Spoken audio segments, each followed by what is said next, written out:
العلماء، علماء و عوام میں حائل خلیج دور کرنے کی ایک منفرد کاوش۔ لجنۃ العلماء للافتاء، بسم اللہ الرحمن الرحیم۔ فتویٰ نمبر 25 ستمبر 2020۔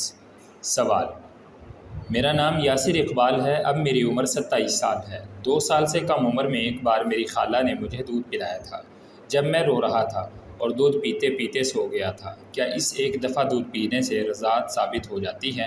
کیا میرا نکاح میری خالہ کی بیٹی سے ہو سکتا ہے کہ نہیں؟ جواب: الحمدللہ وحدہ والصلاۃ والسلام علی من لا نبی بعدہ۔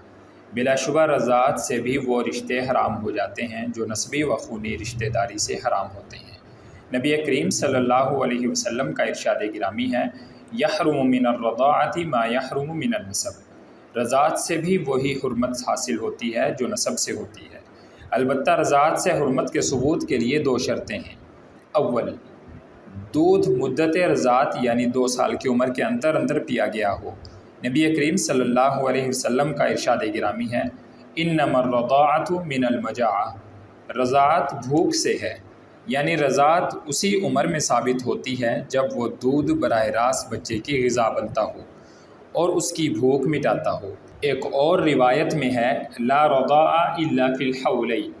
رضاعت صرف 2 سال کی عمر میں ثابت ہوتی ہے۔ دوم، بچے نے دودھ کم از کم 5 دفعہ پیا ہو۔ حضرت عائشہ رضی اللہ عنہا فرماتی ہیں: شروع میں 10 رضاعتیں حرام کرتی تھیں، پھر 5 رضاعتوں سے حرمت کا حکم نازل ہوا۔ نبی کریم صلی اللہ علیہ وسلم جب اس دنیا سے رخصت ہوئے تو یہی فیصلہ تھا۔ ایک اور حدیث میں ہے: لا تحرم المسۃ ولا المسۃان۔ 1-2 دفعہ دودھ پینے سے حرمت ثابت نہیں ہوتی۔ 5 دفعہ شمار کرنے کا طریقہ یہ ہے کہ 1 دفعہ دودھ پینا شروع کریں اور پھر اپنی مرضی سے دودھ پینا چھوڑ دیں تو یہ 1 مرتبہ شمار ہوگی۔ پیتے پیتے اگر وہ کھانسی وغیرہ کی وجہ سے پستان منہ سے نکال کر دوبارہ شروع کرے تو پھر بھی وہ 1 دفعہ ہی شمار ہوگی۔ سوال کے مطابق مسئولہ صورت میں دوسری شرط مفقود ہے، لہٰذا سائل کی اپنی خالہ سے رضاعت ثابت نہیں ہوئی جو کہ اس کی بیٹی کے ساتھ نکاح میں رکاوٹ ہو۔ واللہ اعلم بالصواب، وآخر دعوانا ان الحمدللہ رب العالمین۔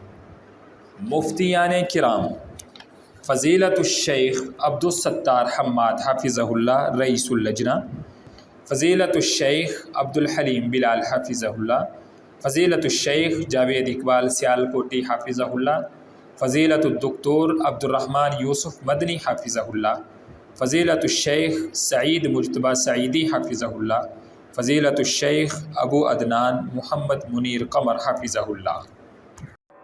العلماء، علماء و عوام میں حائل خلیج دور کرنے کی ایک منفرد کاوش۔